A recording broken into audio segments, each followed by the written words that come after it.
ഇന്ത്യയിലെ മറ്റ് സംസ്ഥാനങ്ങളുമായിട്ട് കമ്പയർ ചെയ്യുന്ന സമയത്ത് കേരളത്തിന്റെ രാഷ്ട്രീയം പക്വതയുള്ളതാണ്, കേരളത്തിലെ ജനാധിപത്യ വിശ്വാസികൾ പക്വതയുള്ള ആളുകളാണ് എന്നൊരു വിലയിരുത്തൽ നമ്മൾ ഇടക്കാലത്ത് കേട്ടിരുന്നു.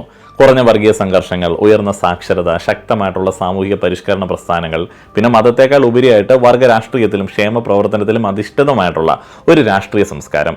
ഇടക്കാലത്ത് എന്ന് ഞാൻ പറഞ്ഞത് രാഷ്ട്രീയ പാർട്ടികൾ തമ്മിലുള്ള അംഗങ്ങളെ വെട്ടി രക്തസാക്ഷിയാക്കലും ബോംബെറിയലും നിർമ്മാണവുമെല്ലാം ഒന്ന് ഒതുങ്ങിയിട്ട് അധികമാകാത്തത് കൊണ്ടാണ്. എന്നാൽ 2026 ഏപ്രിലിൽ നടക്കാനിരിക്കുന്ന നിയമസഭാ തെരഞ്ഞെടുപ്പിലേക്ക് കേരളം അടുക്കുമ്പോൾ എന്തോ ഒന്ന് മാറി മറിയുന്നതായിട്ട് തോന്നി തുടങ്ങുന്നുണ്ട്. രാഷ്ട്രീയ ഭാഷ കൂടുതൽ രൂക്ഷമാകുന്നു, മതപരമായിട്ടുള്ള സ്വത്വങ്ങളൊക്കെ കൂടുതൽ പരസ്യമായിട്ട് ഉപയോഗിക്കപ്പെടുന്ന കാഴ്ച. പഴയ ഭയങ്ങളൊക്കെ വീണ്ടും ചർച്ചകളിലേക്ക് വരുന്നുണ്ടോ എന്നൊരു സംശയം. ഈ ദിവസങ്ങളിൽ വളരെ അസ്വസ്ഥത ഉണ്ടാക്കുന്ന ഒരു ചോദ്യം എൻ്റെ മനസ്സിൽ ഇങ്ങനെ ഉയരുന്നുണ്ട്. വളരെ ഗൗരവത്തിൽ ഞാൻ ഇതിനെക്കുറിച്ചിട്ട് മുന്നേ തന്നെ പറഞ്ഞിട്ടുണ്ട്. BJPക്കെതിരെ ഞാൻ ആരോപിച്ചിരുന്ന അതേ വർഗീയ തന്ത്രങ്ങൾ ഇപ്പോൾ കേരളത്തിലെ ഇടതുപക്ഷം പ്രയോഗിച്ച് തുടങ്ങുകയാണോ എന്നുള്ളൊരു സംശയം. അങ്ങനെ സംഭവിക്കുന്നുണ്ടെങ്കിൽ എന്തുകൊണ്ടാണ് വിദ്യാഭ്യാസമുള്ളവരും വിവരമുള്ളവരും ലോകവുമായിട്ട് ബന്ധമുള്ളവരുമായിട്ടുള്ള കേരളത്തിലെ യുവാക്കൾ മുഖ്യധാര രാഷ്ട്രീയത്തിൽ നിന്ന് പൂർണ്ണമായിട്ടും ഇതിനെക്കുറിച്ചിട്ട് ചോദിക്കാതെ വിട്ടുനിൽക്കുന്നത്?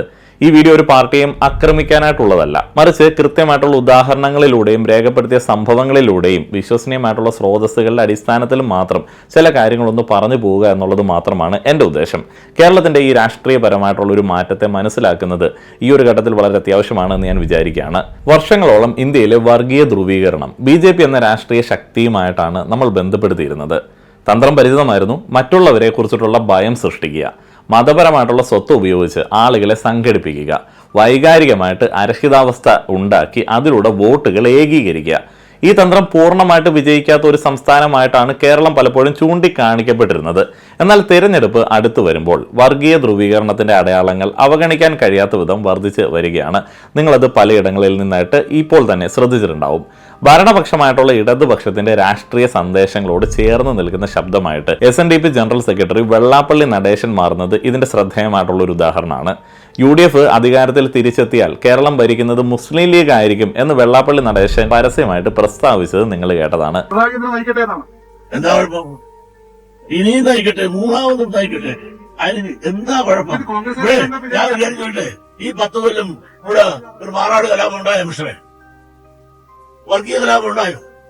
പറയാനാണ് ഒരുപാട് പറയാനുണ്ടിരിക്കുക. ഈ വർഗീയ കലാപകാരികളാണ് ഇപ്പൊ ഇവിടെ നടക്കുന്നത്. കലാപം ഇനി ഉണ്ടാക്കാനാണ്. കണ്ടുണ്ടായിരുന്നില്ലേ? അത് ഇനി ഉണ്ടാകണോ ഈ രാജ്യത്ത്? ഒരു മാറാട് കലാപം ഉണ്ടായില്ലേ? എന്തെല്ലാം കലാപം ഉണ്ടായി? ഒന്ന് മനസ്സിലാക്കുക, ഇത് നയപരമായിട്ടുള്ള ഒരു വിമർശനമല്ല, ഇതൊരു ഭരണപരമായിട്ടുള്ള തർക്കവുമല്ല. ഇതൊരു ഭയത്തിന്റെ ആഖ്യാനമാണ്. ജനാധിപത്യ ഭരണം വർഗീയ നിയന്ത്രണത്തിന് വഴിമാറുമെന്ന് സൂചിപ്പിക്കുന്ന ഒന്ന്.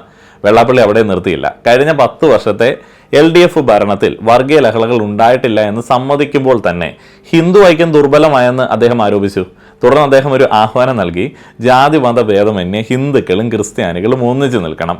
ഈ ഭാഷ എത്ര ഗൗരവമുള്ളതാണ് എന്നുള്ളത് നിങ്ങൾക്ക് മനസ്സിലാവും. കാരണം ഇത് കൃത്യമായും വർഗീയ ഏകീകരണത്തിന്റെ ഭാഷയാണ്. ഒരു വിഭാഗത്തിന്റെ വളർച്ചയെ ഭയപ്പെടുത്തി മറ്റൊരു വിഭാഗത്തോട് ഒന്നിക്കാൻ ആവശ്യപ്പെടുന്നു. ഈ പരാമർശങ്ങൾ ഒറ്റപ്പെട്ട സംഭവങ്ങളല്ല എന്നുള്ളതാണ് യാഥാർത്ഥ്യം. സത്യമല്ലേ? ഞാൻ 3 ജില്ല കേൾക്കുന്നുണ്ട് മലബാർ പ്രദേശത്ത്. മലപ്പുറത്തുണ്ടോ, വയനാടുണ്ടോ, കാസർഗോഡുണ്ടോ? ഒറ്റ വിദ്യാഭ്യാസ സ്ഥാപനം ഞങ്ങൾക്കില്ല. ഈ ദുഃഖം ഞാനൊന്ന് പറഞ്ഞുപോയി. എല്ലാം ഉണ്ട്.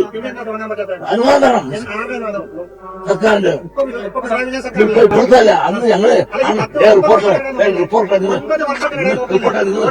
കുറെ നാളായി തുടങ്ങിയിട്ട് കുറെ നാളായി തുടങ്ങിയിട്ട്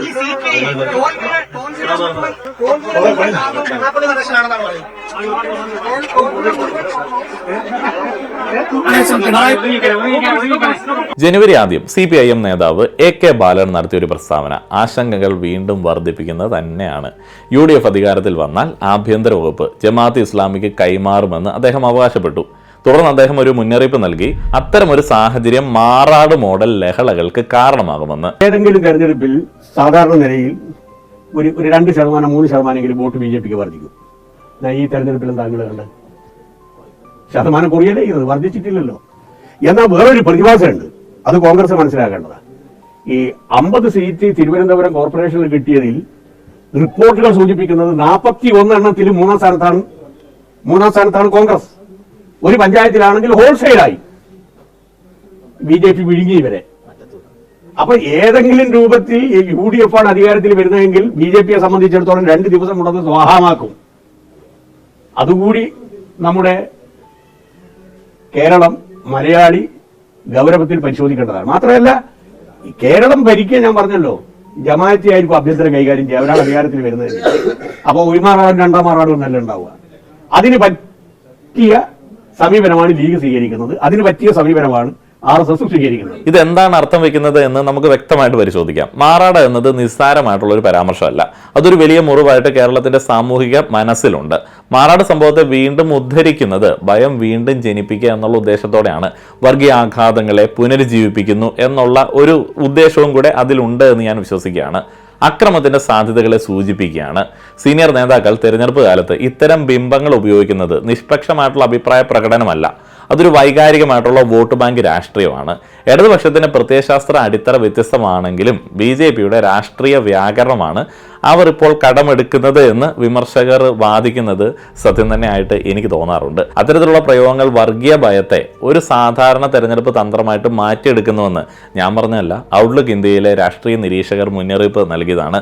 ആ ഒരു ആർട്ടിക്കിളിന്റെ ലിങ്ക് ഞാൻ തൊട്ട് താഴെ നൽകാനായിട്ട് ശ്രമിക്കാം. ഇവിടെ പ്രധാനപ്പെട്ട ഒരു വ്യത്യാസം തിരിച്ചറിയേണ്ടതുണ്ട്. CPIM മതേതരത്വം ഉപേക്ഷിച്ചെന്നോ മതപരമായിട്ടുള്ള ദേശീയത സ്വീകരിച്ചെന്നോ ഉള്ളതിന് തെളിവുകളൊന്നുമില്ല.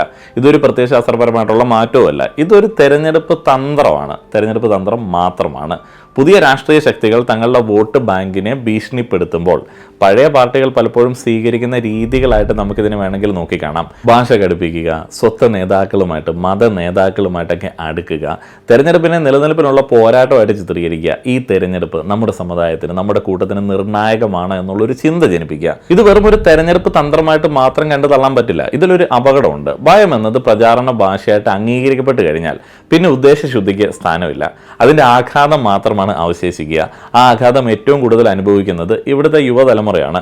കേരളത്തിലെ യുവാക്കൾ രാഷ്ട്രീയ ബോധമില്ലാത്തവരല്ല, അവർ രാഷ്ട്രീയമായിട്ട് തളർന്നിരിക്കുകയാണ്. പൊളിറ്റിക്കലി എക്സോസ്റ്റഡ് എന്ന് നമ്മൾ പറയും. Jindal school of government and public policy കേരളത്തിന്റെ അവസ്ഥയെ വിശേഷിപ്പിക്കുന്നത് വിദ്യാസമ്പന്നരുടെ തൊഴിലില്ലായ്മ പ്രതിസന്ധി എന്ന രീതിയിലാണ്. യുവാക്കൾ ഉയർന്ന യോഗ്യതയുള്ളവരാണ്, ഉയർന്ന ബോധമുള്ളവരാണ്, എങ്കിലും ഘടനാപരമായിട്ട് തൊഴിൽ ലഭിക്കാതെ വലയുന്ന ആളുകളാണ് കേരളത്തിലെ ആളുകൾ.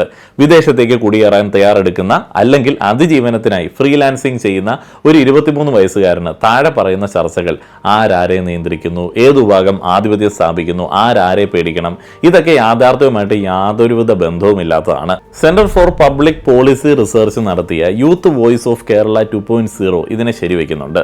യുവാക്കൾ മുന്നോട്ട് വെച്ച ആവശ്യങ്ങൾ ഇവയൊക്കെയാണ്: തൊഴിലവസരങ്ങൾ, നൈപുണ്യ വികസനത്തിന് ഊന്നൽ നൽകുന്ന വിദ്യാഭ്യാസം, മാനസികാരോഗ്യം, സംരംഭകത്വം, സുതാര്യമായിട്ടുള്ള ഭരണം. വർഗീയ രാഷ്ട്രീയം യുവാക്കളെ ആകർഷിക്കുന്ന ഒരു ഘടകമായിരുന്നില്ല ഒരു കാലത്തും. ഇപ്പോഴുള്ള ഈ നിശബ്ദത, യുവതലമുറയുടെ ഈ നിശബ്ദത ഏതൊരു മുദ്രാവാക്യത്തെക്കാളും കൂടുതൽ ശക്തിയുള്ളതാണ്, ഉച്ചത്തിലുള്ളതാണ്. ഈ ആവശ്യങ്ങളെ പഠിച്ചിട്ടുള്ള പ്രവർത്തനങ്ങൾ, മാർഗരേഖകൾ കേരളത്തിലെ മുതിർന്ന കോൺഗ്രസ് നേതാക്കൾ ഈ ഘട്ടത്തിൽ ചർച്ച ചെയ്തു എന്നുള്ളത് പ്രതീക്ഷ നൽകുന്ന ഒരു സംഗതിയാണ്.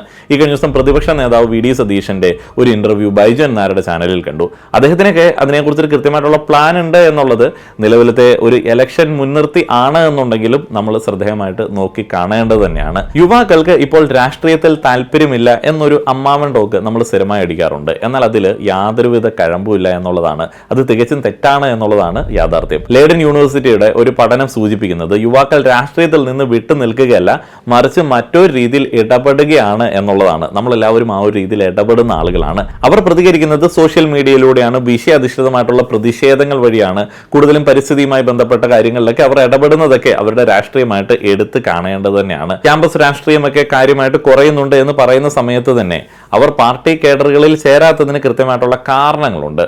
പാർട്ടികൾ ആവശ്യപ്പെടുന്നത് വിധേയത്വമാണ്, പുതുമയല്ല, പരിഹാരങ്ങളല്ല, മുദ്രാവാക്യങ്ങളാണ്, സംവാദങ്ങളല്ല, അനുസരണമാണ്. ആ ഒരു അനുസരണമില്ല എന്നുണ്ടെങ്കിൽ അതിൻ്റെ തിക്തഫലങ്ങൾ പല ആളുകളും അനുഭവിക്കുന്നത് നമ്മൾ ഈ ദിവസങ്ങളിലൊക്കെ കാണുന്നുണ്ട്. വർഗീയ ധ്രുവീകരണം അവരെ പ്രചോദിപ്പിക്കുന്നില്ല, അത് അവരെ അകറ്റുകയാണ് ചെയ്യുന്നത്. വൈരുദ്ധ്യം എന്താണെന്ന് വെച്ച് കഴിഞ്ഞാൽ രാഷ്ട്രീയ ഭാഷ കൂടുതൽ ഉച്ചത്തിലാകുമ്പോഴും യഥാർത്ഥ പ്രശ്നങ്ങൾ കൂടുതൽ വഷളാകുന്നു എന്നതാണ്. തൊഴിൽ ദൗർലഭ്യമുണ്ട്, കുടിയേറ്റത്തെക്കുറിച്ചിട്ടുള്ള ഉത്കണ്ഠയുണ്ട്, ജീവിത ചെലവുണ്ട്, മാനസിക സമ്മർദ്ദമുണ്ട്.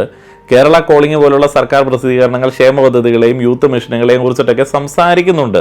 പലതും മികച്ചവയൊക്കെ തന്നെയാണ്.